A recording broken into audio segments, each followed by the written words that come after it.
All right, welcome in, everybody. It is time for Full Court Press. We missed you guys yesterday, of course. The only day we're not doing a show right now is Sunday. We're here with you 6 days a week. Who knows? Maybe once the tournament starts, we'll get a Sunday show going as well. Because I miss talking ball with you guys on the 1 day a week we don't do a show. But Rob Vino, yesterday, I was in Wilmington, North Carolina for Charleston, UNC Wilmington. You texted me and you were like, is that place as crazy as it sounds on TV? And I can confirm, yes, it definitely is. Phenomenal atmosphere. I don't quite know, still trying to wrap my head around how UNC Wilmington kind of blew that game.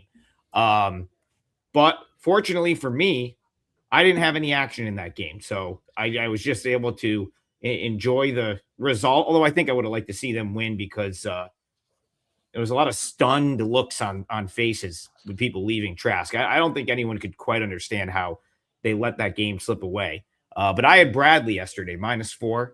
My only play for Sunday was a winner, 3-2 on Saturday. So a pretty good weekend for me. Finished the month strong. Great month of February. How was the weekend for you, Rob Vino? Weekend was good. We picked up about 8 units, including a 3-0 yesterday. Started with the Ohio State Purdue game over the total. Little flurry, last 90 seconds, 2 minutes, got us there rather comfortably, so we'll take it. Southern Illinois, of course, I faded the back-to-back situation for Evansville, which was put in a horrible, they win in dramatic fashion the day before on their home court, then have to take on Southern Illinois with seeding implications the very next day. And give Evansville credit. Boy, I don't know, 7 minutes left in the game, it was tied. And Southern Illinois had seen a 13-point lead evaporate, but Evansville fatigue showed up last 4 minutes of that game. I think SIU outscored them maybe 14-0 to end the game. Covered pretty easily in the end. And then at nighttime, wrapped it up with Wichita State and UTSA over the total. Got there by about 1.5. They got to 151. Just picking on UTSA's defense again. Been a pretty successful thing so far this year. But that game is the reason why I actually kind of missed some of that Charleston comeback. Like when I switched over, because I'm like, well, I got interested in this Wichita State game. Let me see what's going on. When I switched over, UNC Wilmington had that game in hand, pretty much in control. And when I turned it back, Charleston actually had the lead. Jalen Counter had been going crazy in that game. And I guess credit to Chris Mack, who, made a little adjustment, got Counter these matchups one-on-one where he just started nailing everything in sight. So big win for Charleston, sets up for a really solid tournament in the Coastal. Got to be careful not to call it the Colonial, the Coastal. And yes, boy, on TV, Trask was hopping when NC Wilmington was doing the right thing. But in the end, you're right. They were panning in on some very, very sad teal-shirted, miserable-looking faces. Not even miserable, just disbelief-type faces in that arena last night. Yeah, it was a great game. I hope we get the rubber match in the CAA tournament. That's the one nice, really in the grand scheme of things for Wilmington, they can still win the league if they win tomorrow. So, but the reason I wanted to sort of touch on that game for a minute, Rob, is because you were way ahead. I mean, Charleston was, I think I wrote them. I mean, by a lot of people were saying they wouldn't factor into that league, come late December, right? Because you still had everyone high on Wilmington. You had all the people high on Towson. Hofstra was playing good ball. And you were like, I remember on this show, you said, Hickman's back, Duggan is back, Chris Mack's going to have this team playing much better basketball. And now there's with that win last night, there is a mathematical scenario. Well, it's very simple. A Wilmington loss and a Charleston win on Tuesday would, I think, either give them a share of the league or give them the league. So shout out to you for being way ahead of Charleston, sort of becoming, because again, they lost, Mr. Dean out early in the year, getting around some injuries, but they've become, I would say, 1A, 1B with Wilmington in that league, and it'll be exciting CAA tournament. Conference tournaments start today, and we are absolutely going to hit the one conference tournament game. But first, the way Monday's going to lay out for you, the final Monday, that is kind of like the, what we mock during the league season, where it's like 2 huge games, a handful of extra board, and then like not much else. That's what we're getting today. We've got 2 monster games we're going to start the show with. We have 1 conference tournament game, and then we have the Big Sky, the Southland, and I think the MEAC and the SWAC finishing up their league play. But it'll make for a good discussion the next 55 minutes. And Rob, we have to start in the Big 12 because the Big 12 has produced so many monster games this year. It seems like there's seems like every Monday we have a top 10 matchup in the Big 12. And tonight is no different. We have Iowa State heading out to Arizona. Rob, this weekend I spent a lot of time talking with my buddy Dan, who is sort of like he's really good at playing contests and like March Madness and finding game theory and strategy in bracket pools and he like wins March Madness pools. I never have won a March Madness pool. I should probably just start tailing him. But where I'm going with this is we start to look at the field, and we had a conversation about kind of like fraud contenders, and Iowa State came up in that conversation. Arizona, we both consider to be a big time contender to win it all. And I even think we go back a couple months, Robin, you had them power rated 1 very early in the season when the discussion was who's the number 1 team. Iowa State and Houston were 2 teams that I think need to really be good defensively to be their best self, if you will. And neither have been great defensively recently. So for me, like matchup wise, I kind of think Arizona might destroy Iowa State in this spot. But at the same time, my number's kind of right in line with the market. So talk to me, Iowa State, Arizona, is that too many points, or do you think the Wildcats just do their thing? Yeah, I got to tell you the truth. I'm way more concerned with Iowa State's offense because as somebody who's tried their team total a couple times in the last week and a half for bounce back efforts, you don't get any bounce back effort out of Iowa State anymore. You get the same mediocre type offensive basketball where they score, I think it's 75 or less in 6 straight now. So it just hasn't been good for Iowa State. In fact, as I go back here, Adam, into my notes, I see 7 straight games with 75 points or less. You've got to be able to play Baylor or Utah or even BYU and get to 80. Those are not good defensive teams, but Iowa State can't get it going offensively whatsoever.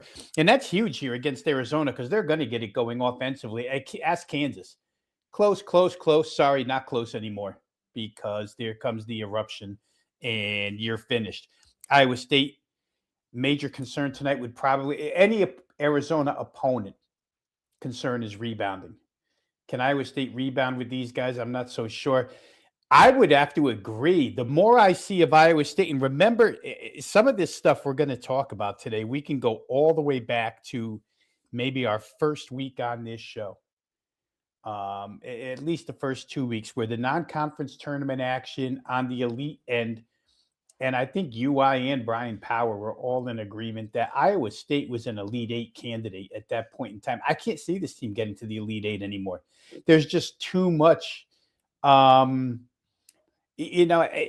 talk about some teams with severe droughts. I'm not going to say severe drought, but you get what I mean. This offense is way too inconsistent to have guys like Jefferson, Lipsy, Misilovic. These guys are scorers. And it's just not happening for Iowa State right now. So you don't want to play an Arizona State defense with Koa Pete back, an Arizona team that can clinch the number 1 seed tonight on their home floor with a victory in this game. Doesn't mean they have to win by 9, but it doesn't mean they won't either because they can win by double digits against anybody. If Iowa State doesn't bring some semblance of offense to this game, and I guess if I was to, be specific about what I mean with some semblance, if they're not going to get to 75 points against this team tonight, which they've been sporadically doing over the last 7 against lesser opposition, then they're not going to cover because at 75, I'm putting Arizona in the 84 category here tonight. That's high end. but 75 for Iowa State is high end as well. So I'm gonna say I would lean Arizona for sure. Taman Lipsy had said all the right things. It's just another game.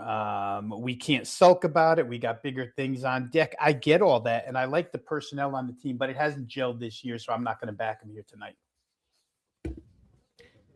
I love watching Arizona play defense, Rob. Like, they get fired up on the defensive end. And, this is a team that is probably a top 5, maybe top 10. I think Ken Pom maybe has them 8th, but that doesn't mean like they're not a top 5 offensive team. But the point is, I think some of these teams, I think you can make the same case about Duke, who we're going to talk about in a minute. They're very, very good offensive teams. But I almost think on the defensive end, sometimes they get a little, I don't know that they get the full credit that they deserve defensively, because they're such prolific offensive teams as well. Arizona is that prolific at both ends of the floor. You could say, Rob, that, they've played quite the schedule of late, and then, kind of just absolutely destroyed Kansas over the weekend. Back-to-back road wins, Houston and Baylor. But the thing is, I'll go back to the weekend. I mean, they destroyed Kansas by the second half of that game, and they started pulling away. I mean, they weren't, they were up 11 at half. I don't think that was an overly sort of stressful game for them. So I guess had that been a game where Arizona really had to hit a late knockout punch or really battle to get a hard fought win, I'd be less inclined to play them in the quick turnaround in another big top 15 game, because I forget who it was, but we just saw a team really struggle in this spot. Maybe it was Kansas. I'm going off memory of who had the big win and then lost on Monday night. I don't think it was Kansas, but might have been Arizona, actually. The point is, the Big 12, because we'll go back to what I said at the beginning, the Big 12 has had so many of these huge games back to back that when you play Big Monday, if you're in that Big Monday slot for the Big 12, you might have had back-to-back top 10 teams Saturday, Monday, which is not easy in my opinion. But in this case, for Arizona, they've been able to stay at home. The Kansas game wasn't overly stressful. I'm not going to I don't think the schedule catches up with them here. I just don't think Iowa State can do enough to really hang in this game. So I lean toward the favorite. I would lay it with Arizona. Yeah, and maybe last Monday night, the game you're referring to was Houston, who got beat by Kansas. Yep. Houston was off of Arizona, and they lose 3 in a row. They played that gauntlet. In the Big 12, you have to, face the gauntlet, and Houston didn't fare well in any of those 3 either. In fact, they lost to Iowa State. So your conversation about, maybe Houston, and I still would give Houston a little bit of an edge over Iowa State. Remember back in that game, Houston was up 10 on the road late, and somehow it slipped away. But I'm going to take the last couple seconds here, just one more time after watching that game Saturday, Arizona, Kansas, to one more time highlight Jaden Bradley at point guard. Of all the point guards that are talked about across America, this guy's name never comes up. Yet every time I watch him play, it's the right play when they need a big hoop. Like in the first half when it was tight and things weren't going great, it was Jaden Bradley who kind of broke that game open with 5 straight points. And he doesn't necessarily take offense into his own hands, but when the team needs it most, and it was commentated about on that broadcast Saturday, he shows up. So a team with 4 freshmen had him. I remember back at the beginning of the year when they played UConn, and we're like, can all these freshmen go to Boston and beat UConn? They're pretty darn good right now. The board work, I think, was 48-26 against Kansas on Saturday. Just an absolute demolition. So Iowa State's going to have to work on the boards here tonight. We'll see what happens. Phil, I think it might be 8 now. It opened 7.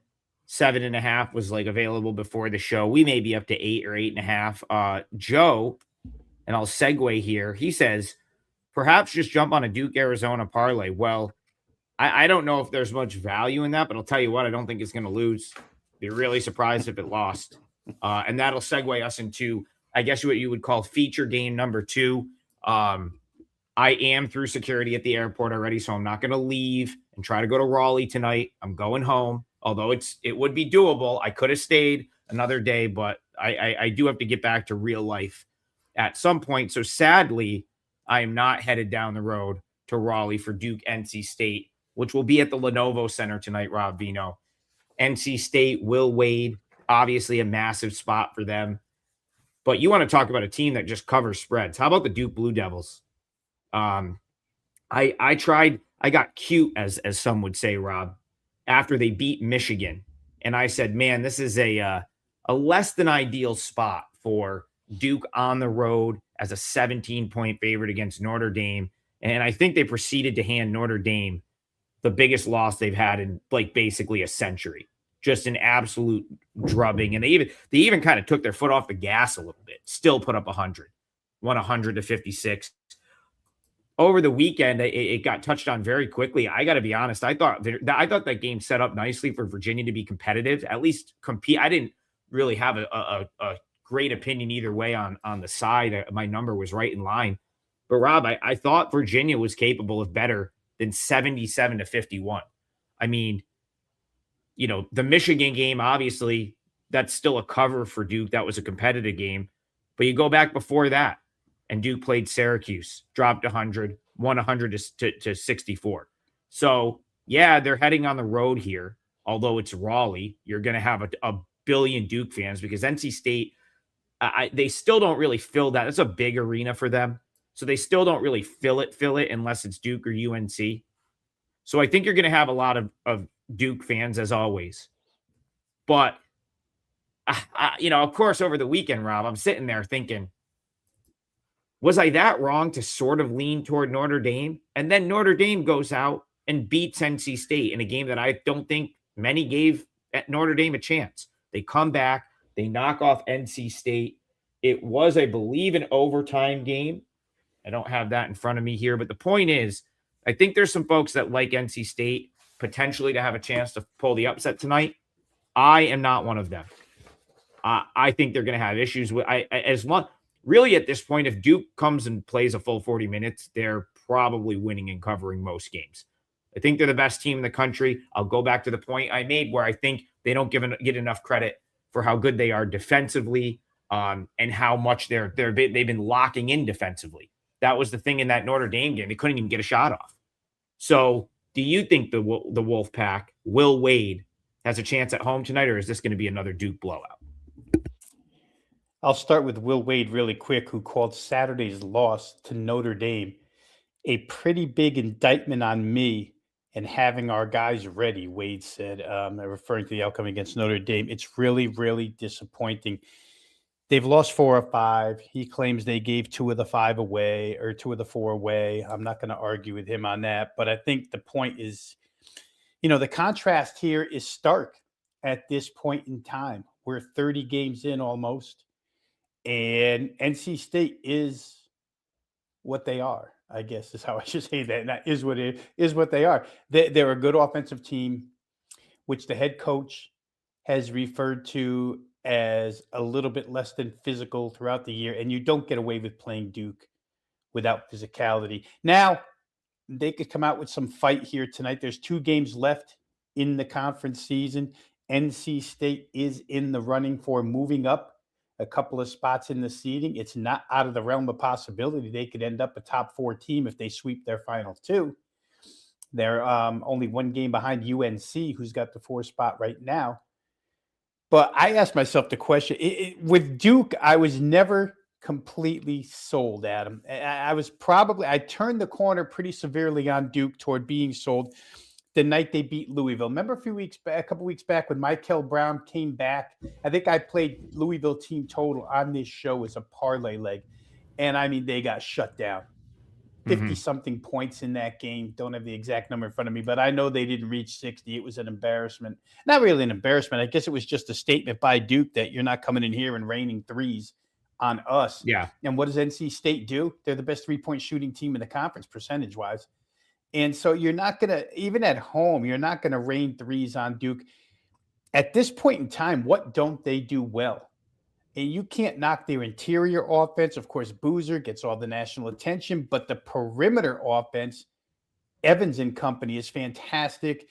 And then, like you say, it reminds me a little bit of the Duke team that made it famous. I forget which year it was, with the palms to the floor, the defensive-minded team. Shire might have even been on that team, for all I know. I'm trying to remember here. But the way they play defense, the way they rebound, the way they have, I don't know, Dick Vitale or somebody used to call it spurt ability. They just break games open, just kind of like what we just said about Arizona. Close, close, close, not close anymore. And I don't see NC State, unless they're forcing turnovers, unless they're at home, half unconscious tonight, shooting the basketball. Over the course of 40 minutes, the better team will show up. That better team is Duke. Now, point spread here is up to 10. Again, they're in that class with Arizona where they've shown they can win by margin, by large margin. So you can't discount the fact that the line is 10 here, because Duke's more than capable. Even on the road, they're more than capable. This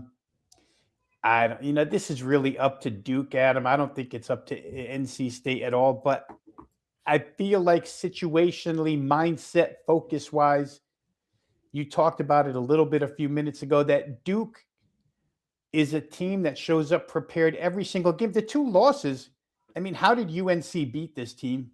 I don't know. That came out of nowhere, right? Miracle three-pointer. Yeah. And Texas Tech beat them by 1 on a neutral. They just come prepared every single game. If you're waiting for a letdown, you're not going to get it, right? If you're waiting for a letdown out of Duke, you're not going to get it. Right. Like, I mean, that Texas Tech game was probably the letdown. If I remember correctly, Duke had a lead in that game, and but the thing is, like, Texas Tech, that Texas Tech team, of course, a little healthier than the one now, that's an elite team. And like, that's, we're not talking about Duke against an elite team here. NC State's a nice team, and Will Wade will do fine there, but they're not an elite basketball team. And that's where I think, like, my number here for the game is Duke minus 9.5. Similar to Arizona, where my number was 7.6. Like, it's not showing like big time numerical like edges, but like the thing, Rob, is like, at this point, how many big time like numerical edges are you going to really show on a Duke or on an Arizona relative to where the books already have it, right? Like, the books are not throwing you a bone to like back Arizona or Duke at this point. So I was actually surprised that my number did not show value on NC State, that it was like, I almost think there is a little bit of value on both of those favorites. And the market would already suggest that being the case with Arizona. It's gotten bet up a little bit. But, I think here, so I'll just go back to the chat. I ran the parlay. You can't really do Duke Arizona. There's not enough there. That is that's not that you're looking at like a minus 200 for a 2-teamer. But maybe we can find one more leg to put in, because I'd be really, really surprised if Duke or Arizona lost today. And I kind of feel like they both probably cover these numbers. Again, I'll go back to my original thought. If Duke comes up if Duke shows up to play 40 minutes in this game, I'd be shocked if NC State, like, I don't know if I trust Kadir Copeland, like, handling the ball and like he's like the kind of the facilitator on that team now. I don't think I trust him over 40 minutes to run enough quality offense to stay with Duke. And then, of course, Duke's ability on the defensive end. And Rob, the guy I remember slapping the floor was Steve Wojciechowski. That's who I remember as a kid doing the floor slap. I don't know who started it, but like, I can vividly remember Wojo being the guy that was always slapping the floor. But yeah, this Duke team is awesome defensively. I think NC State's going to have a problem. And 462 for life says Trigg. That parlay is minus 201. I'll close it out with a third leg for you before the end of the show. But yeah, I like the Blue Devils. Team's really, really good. We don't handicap by comparative scores of what teams do against the same exact team, Adam. But within the last 10 days, NC State lost to Virginia by 29. Duke beat Virginia by 26. Now, granted, NC State was on the road, but a 30-point loss to the second best team in the league that wanted to win, and the Duke side beat that same team by 26. It just they're really, the ACC is a poor basketball conference this year. Well And aware. so- I live in Syracuse. I'm well aware. That's the only reason why NC State has a shot to be a top 4 seed, because it's not a good basketball conference. So again, and it also, I'll just one more time to your thoughts way back about, not way back, but a couple weeks back, about the scheduling of an ACC league. The fact that Duke and NC State are in that triangle and don't play twice a year now is kind of ludicrous, because you have to go play teams like SMU or Cal or Stanford, and you can't play NC State twice. An absolute 8-mile rivalry. So crazy. I just ran into the Cal girls lacrosse team in the airport who are actually, they played Duke, and they are on their way to play Syracuse because they're in the ACC. So they're in the Charlotte airport on their way up, probably on my flight to play to play Syracuse.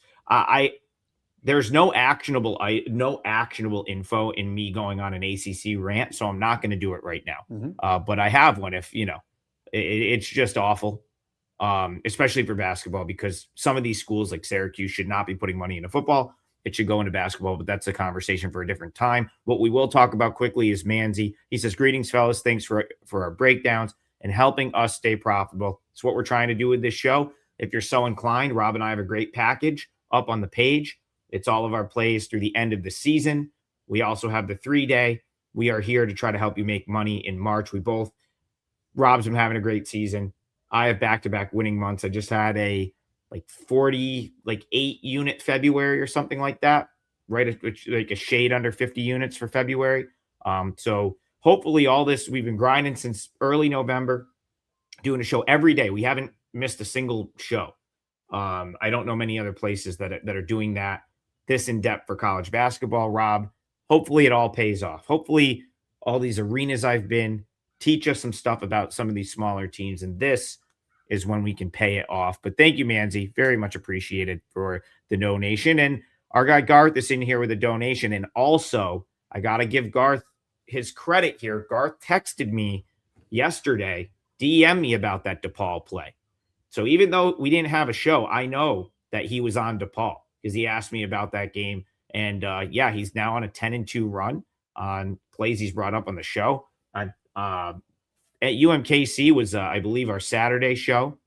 All the days are blurring together, Rob. I'm looking forward to maybe getting a good night's sleep tonight, but we'll see. If that Arizona game's really good, it might not happen. Probably be up to 11:30 again. But such is life. We sleep in May, as John Rothstein says.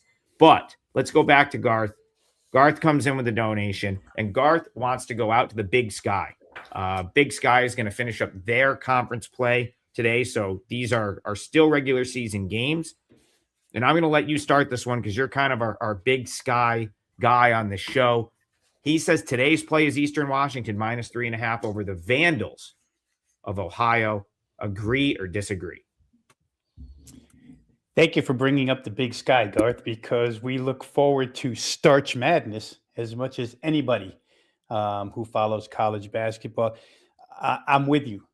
100, 200, 500, 1,000% on EWU here. You don't even have to look it up. If you're just halfway aware of what's going on across the country in college basketball, Eastern Washington is the hottest team inside the Big Sky. And Adam, I talked a little bit earlier about how some of the stuff, and I'm so glad this came up, because after I said this, I thought, well, maybe the game won't come up.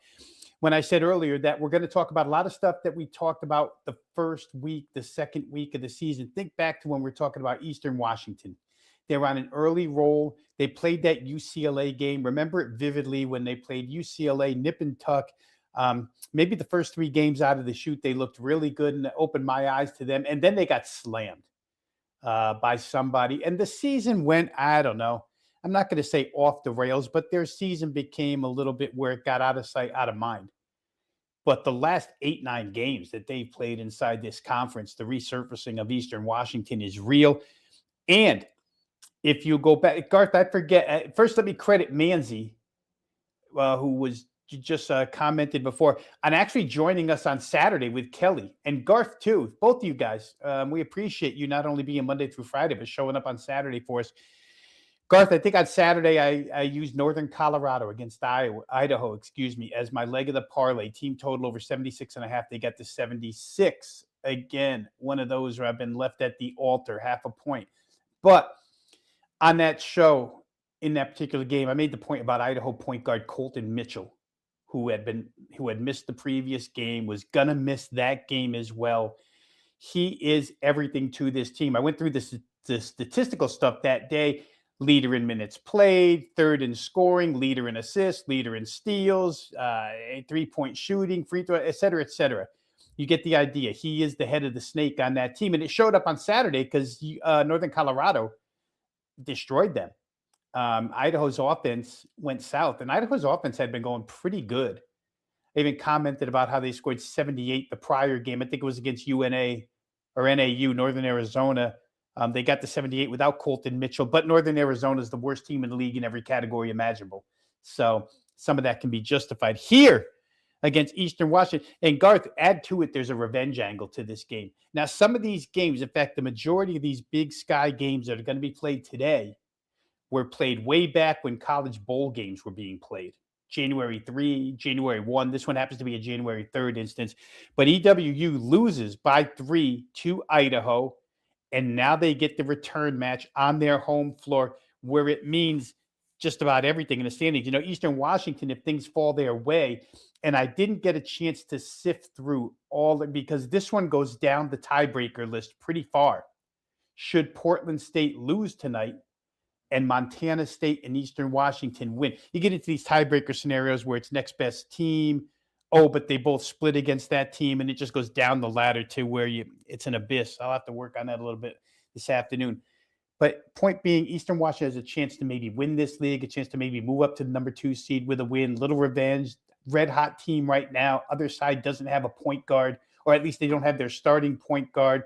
Their reserve, their backup point is a senior who's pretty good, but he's not Colton Mitchell. So I can't agree with you anymore than I've already stated. And you know what, Adam, why don't we just stop right there and use that as my leg of the parlay today? Eastern Washington -3 at home against Idaho. There's so many reasons that I just rattled off why this is a solid play. So I'm going to go that route. EWU, I'll join in with Garth. Garth, if you want to take half credit for this, you and I can go in as a together leg of the parlay here. I'm glad you brought that game up. Yeah, and of course I meant to mention this on Saturday, and I should have, because it ended up being like Garth, you were a day early on a game early on Citadel. I believe they won outright as a double-digit dog on Saturday, and I kind of liked them in that game, and I forgot to bring it up on last call because of course there's a trillion games, and I don't control which ones get talked about on that show, but we're just a day late on that. I look, my numbers showed a little bit. This is a scenario where it's like, I showed a little number value to Idaho, but I think the overwhelming point here is Eastern Washington's just a different team right now. It's very, very clear. Dan Monson got Long Beach State. They a couple of years ago, he's had a couple of teams that really sort of started off the year and then peaked toward the end of the year. Obviously, the one famous one that comes to memory is when he had already lost his job at Long Beach, yet took them to the NCAA tournament. That I think was 2 years ago. But he's been a great coach for years. Obviously he's the prime example of grass isn't always greener. He leaves Gonzaga. Mark Few is still there, right? It didn't work out at Minnesota, but I wouldn't be that surprised, Rob, and I told Aaron Pauling, this will kind of segue us into the next game. I told Aaron Pauling that we would touch on conference tournament futures as the conference tournament starts. So we got time for that because only one of them starts today. Do you think Eastern Washington, they're kind of dangerous in this tournament a little bit if they can kind of keep it going? They win here, they take that momentum in. I don't know that there's just a clear-cut winner in this league. No, there is, because Montana's your defending champ, and Money Yeah. Williams is still a integral part of any conference championship type scenario. Montana State's played really well down the stretch as well. I wonder, Adam, mostly about Portland State. Remember when I played against Portland State last week with Montana State? And I kind of had my idea was, and I think it's proving out somewhat, is that they play so hard defensively because they're so bad offensively that at this time of year, you could see some fatigue set in these meaningful games. And sure enough, they've lost 2 in a row now. But I wonder if the reset, the few days off before the Big Sky tournament starts, helps them a little bit, and they can come back with a short burst and be potentially the winner of the tournament as well. So you have to throw them into the mix.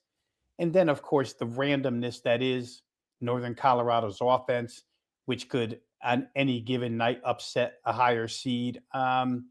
It really is a fascinating tournament, and I don't know that you could have a clear-cut choice. But at this point in time, if you had to have one, I think Eastern Washington, 9 straight wins. Won't be played on their home floor. Their home floor has been great, but they've been great on the road as well. So we'll see. A lot of candidates in the Big Sky. Yeah, and even if you are paying a little bit of a slight premium to back Eastern Washington here, I don't think it's like that. If you're getting 3, I think that's still pretty reasonable. From a I don't think you're overpaying like crazy to back Eastern Washington there. So I don't have a huge opinion on that one, but I will. So I'll obviously gonna ride with you guys. That's our parlay leg, and Eastern Washington -3. We'll kick off the parlay today. We'll see if it's a 2-teamer or if someone wants to throw something in and make it a 3-teamer. I'll tell you what, I told the folks that I was going to close out the Arizona Duke one other team money line parlay. Oh, okay. And I see some people wanting to talk about this game in the chat, so that's what we're going to do.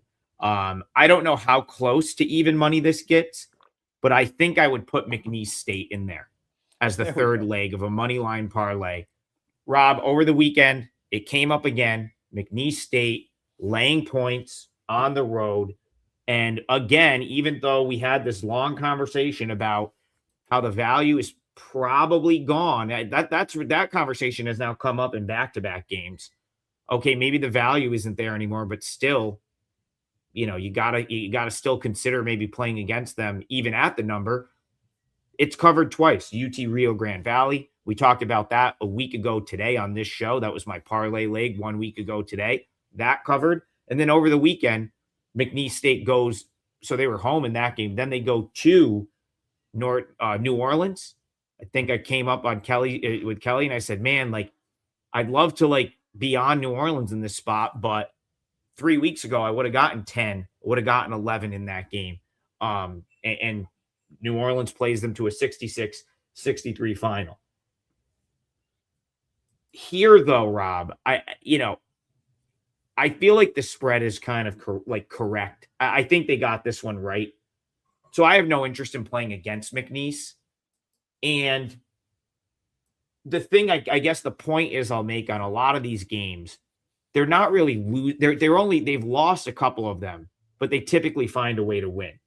And I kind of look at the seeding in this tournament. McNeese comes into play. They're a game behind Stephen F. Austin. I believe it's not going to matter from a seeding standpoint because it might, because they split the regular season games. But the point is, this to me is more like McNeese has had a couple close calls against bad teams.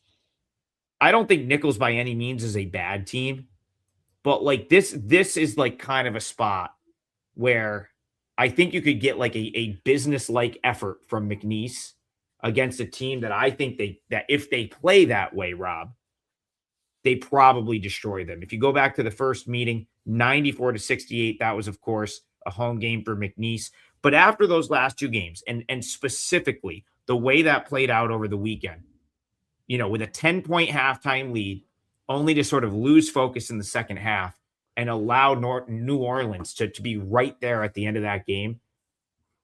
My gut says McNeese comes out and covers this number and ends the year on a little bit of a hey, we're still very much in the mix in this league. maybe we did, maybe we finished a game behind Stephen F. Austin, but we're still right there going into the conference tournament. And as far as that, them on the money line, like I don't see Nicholls with like a real chance to win this game. So to go back to our viewer, I like that. If you want to make it a 3-team money line and go Duke, Arizona, McNeese, and it comes out, even if it's like minus 115, I'm doing these odds in my head. I don't hate that. I won't play that because that's not my style. But if that's what you want to do, like I think that 3-teamer probably wins. And honestly, again, my number is right in line here. 11. I'm at 11.7 on McNeese. But this is the first time in a while, Rob, where I didn't show any value on the dog against McNeese. And so I would, and now I think it's moved a little bit because I think the betting public is going to start to look and say, oh, McNeese just doesn't cover any spreads. They don't cover these big spreads against underdogs. I think they're going to cover this one. I like the matchup for McNeese, so I would lay it with McNeese State here. What are your thoughts? Yeah, I wouldn't want Nicholls State, especially, the matchup just isn't great for them. Two things Nicholls does not do well on the defensive end. They don't defensive rebound. I think they're second worst in the conference, if not the worst. And they don't defend inside the arc. Again, they're either second to last or last. And those are two things that McNeese excels at. They offensive rebound like crazy, and they score inside the arc. I mean, their preference is to score from inside the arc. I'll say this. It's interesting to me that the first time around when they won by 26, McNeese did, they played Nicholls tempo. Nicholls the second fastest paced team in this league, and McNeese generally does not. When you start going through their analytical game history this year, they don't play many 70 possession games. They're still kind of rooted in defense and not necessarily flying up and down the floor. But the Nicholls game was a 75 possession game played rapidly the way Nicholls wants to play, and they got destroyed by 26. Granted, again, it's on McNeese's home floor in that game, but I don't see, I'm just speaking in terms of the 3-team parlay that the chat might want to put together. I don't see any reason why you wouldn't include McNeese in that. I mean, you're asking to win by 1 point against this team. I mean, it's kind of, yeah. And someone in the chat said that's like, yeah, it's kind of minus 130. I mean, again, not my style, but probably not going to lose. I'd be really surprised if that parlay lost. God, I can't even speak. I would be really surprised if that parlay lost. Even minus 130 seems like it should be more. Like Duke, Arizona, McNeese winning tonight, in my opinion, should be more like minus 175. Just going off of the top of my head. So do what you will. Sorry, Rob, I didn't mean to cut you off. Go ahead and finish. No, if that loses, we'll have something to open the show with tomorrow, Adam. If that parlay loses one of those three, it'll be a show opener tomorrow because you just don't expect any of that to happen. So not going to discourage anybody who likes to play those types of parlays. And listen, like there is, if you have three, the whole thing with the parlay, especially one like that, is if you have 3 money lines where you have an edge on each one, like I don't really know that you do in this scenario, but parlaying those big money lines together, if each one is a good leg on its own, it's not like the worst strategy. There are people that do well doing it. I mean, like that's not my style, but there are people that do extremely well, like keying those big legs and parlays and then just like betting like that type of stuff big. Again, it's probably more of an art to it. It's just not like something I've ever gotten into, but I think we jump saying like, oh, parlays are no, parlays can be a pretty good tool if you're doing it correct, if you're using them correctly. It's just parlaying like 4 teams together on the spread at like minus 110 each. Like that's not great in my opinion. Right. But there are ways they can be good. That's more of a conversation for like Gianni or like someone that really understands that better. Right. It's just never been my style. But what I do understand, Rob, is that the people want more Big Sky basketball. Okay. And we're going to go to another game in the Big Sky here. This is Mad Max. Appreciate the donation. Mad Max says Northern Colorado and Montana polar opposites. Montana started 7-2 in conference play. Northern Colorado 1-7. I still can't wrap my head around the 1-7 start in Big Sky play for Northern Colorado. But yes, they turned it around. That was inevitable. I think it came up a couple times on the show, and they have the momentum, and they're playing with revenge. So, Rob, I'm going to give you the floor again. Let's head out to Greeley, Colorado. Have not been in this arena, but I drove past Greeley on my way to Fort Collins a couple years ago. This is Montana, Northern Colorado in the Big Sky. How are you seeing this one? Yeah, I looked at it more from a totals perspective than side. Now, was that Manzi or Max? Who was that? I forget. This is Max that requested this one. Yeah. So for Max, I looked at it more from totals perspective than side, just to start with. Now, to your point about it being a revenge, it is a little bit of a revenge game, right? UNC lose, University of Northern Colorado, right? And NAU, Northern Arizona University. I get them the acronyms mixed up a little bit here, but Northern Colorado scored 79 points against, and again, in this Big Sky, sometimes defensive numbers are inflated because it's the Big Sky. So, like, if, for instance, Montana's the second best defensive team analytically, efficiency-wise, in that league. But I wouldn't call Montana a good defensive team. Not at least a number 2 type team. You know what I mean? An elite conference defensive team. In any other league, probably middle of the pack, in a league that wasn't played at altitude all the time, et cetera, et cetera. There's reasons for it.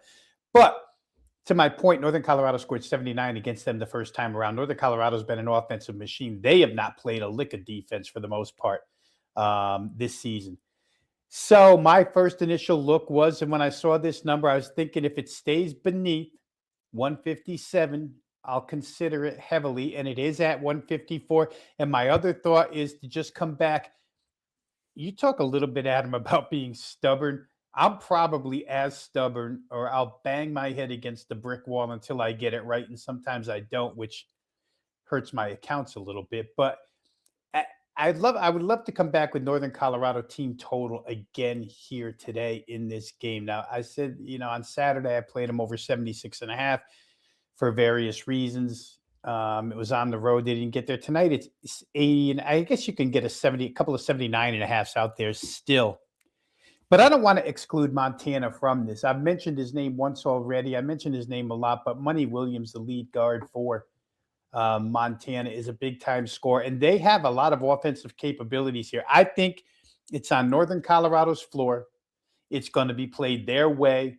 I do believe Montana can play their way. After all, the first game was 88-79, 167 points scored. I don't know that transitions to being a defensive game here unless people just miss shots. And I think you probably get enough scoring opportunities to where some missed shots can happen in this game. Just checking really fast here, first time around in this game, how about Montana? 29% from 3, still score 88. Northern Colorado only 31% from 3, still scores 79. So you didn't get great shooting the first time around, and you got to 167. So my look definitely wouldn't talk you off of side here. Maybe I still hold Montana in higher regard than some other handicappers or bettors do, just because that championship pedigree still sticks with me. And again, Williams is a big part of that. But I think over 154 is a solid play here. So that would be my look on that game. I would be looking more toward full game over, not isolating anybody, just be all inclusive here with both sides scoring points. Yeah, I can't disagree with that. I admit it. Admittedly, I have not been the Big Sky. It's weird. I bet a lot of Big Sky last year. I think it's probably because I was out there more and got to see a couple of those teams play. But I have not. I just haven't played a ton of Big Sky this year. The one thing I'll go back to, and it's not really relevant relative to this game, but on our earlier shows, I said without a doubt that Northern Arizona would be the worst team in the Big Sky. It was on one of our very first shows. I think it was literally opening day because they played in that they played in that like opener, like they played like a day game against Drake, and it was like a standalone game. It was on our very first show. I said without like they will be by far the worst team in that league.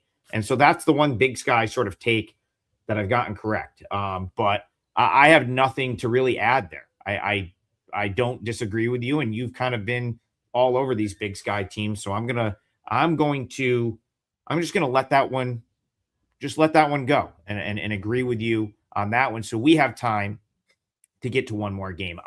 For me, Rob, this would have been the feature today.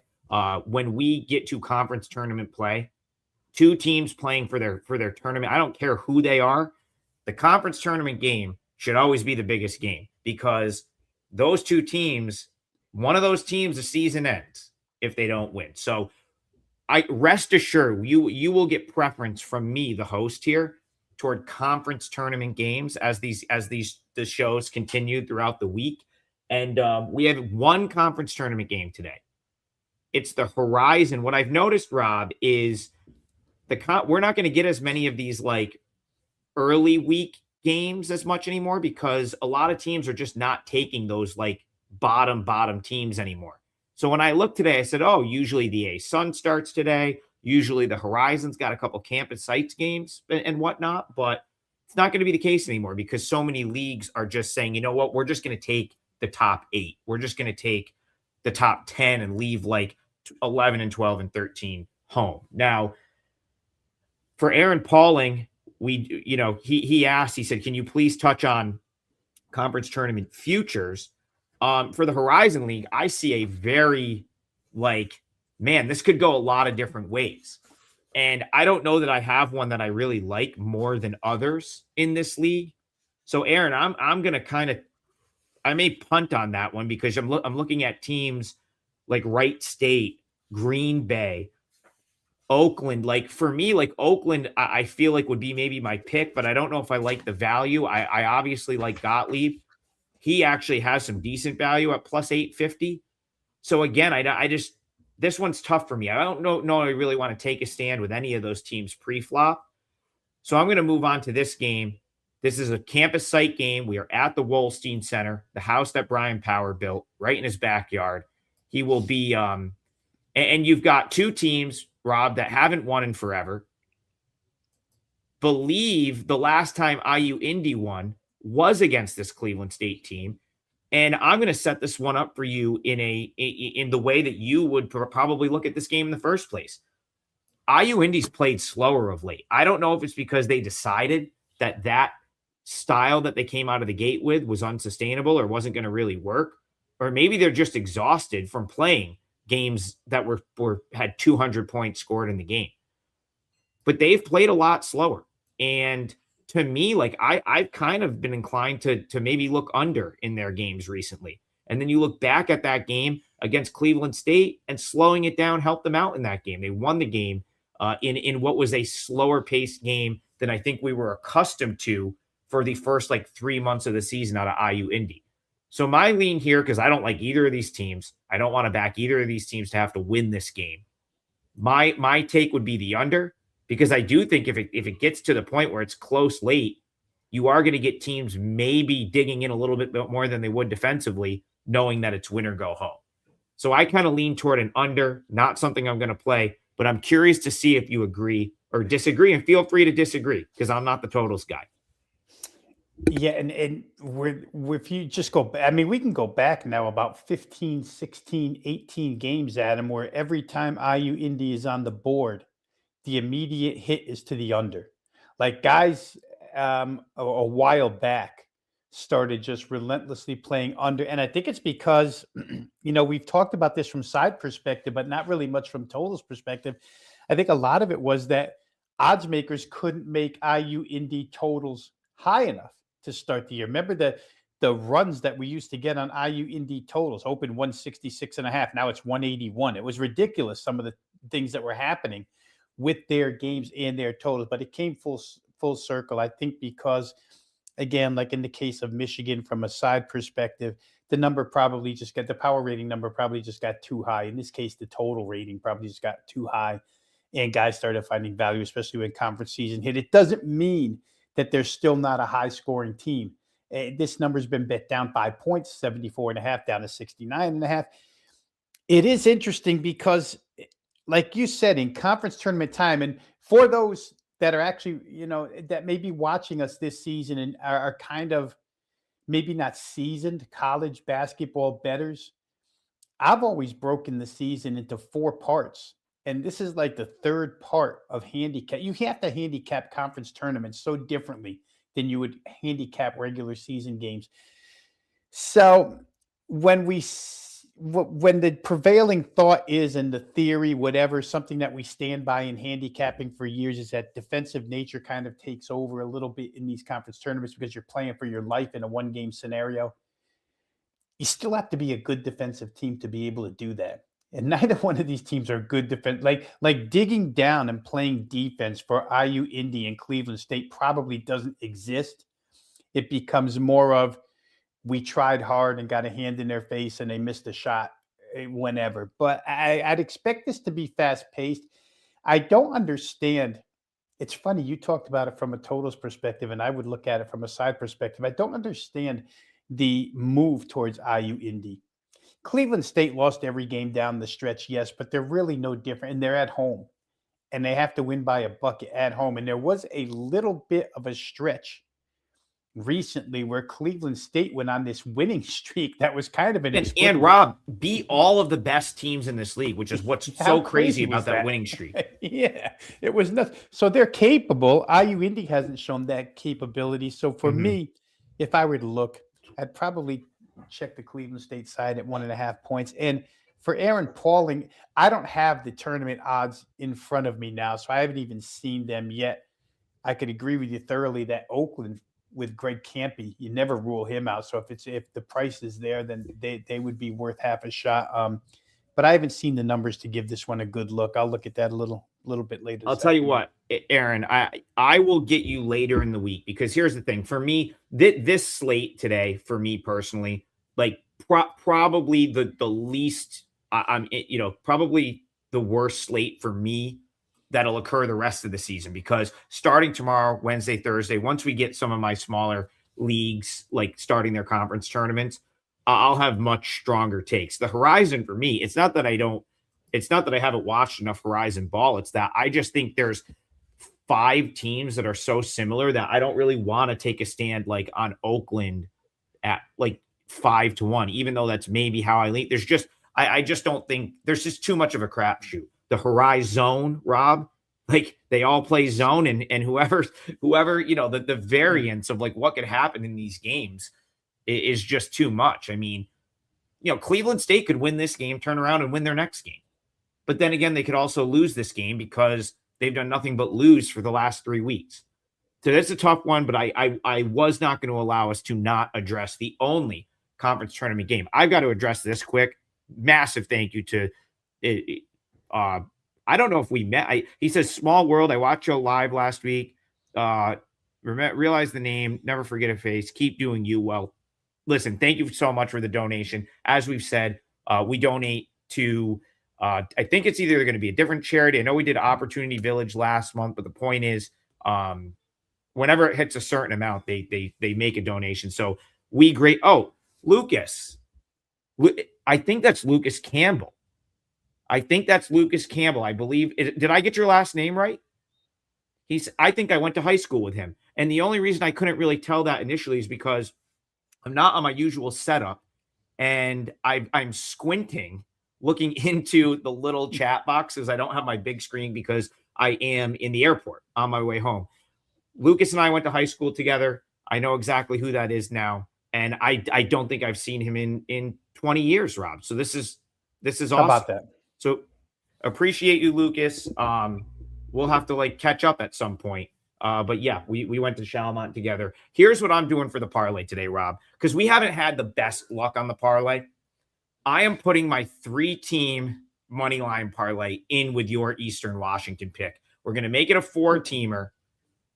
And that is going to, and so it's actually plus 240 odds, which I didn't think was all that bad. So basically I am combining my minus 130 money line parlay with Eastern Washington -3.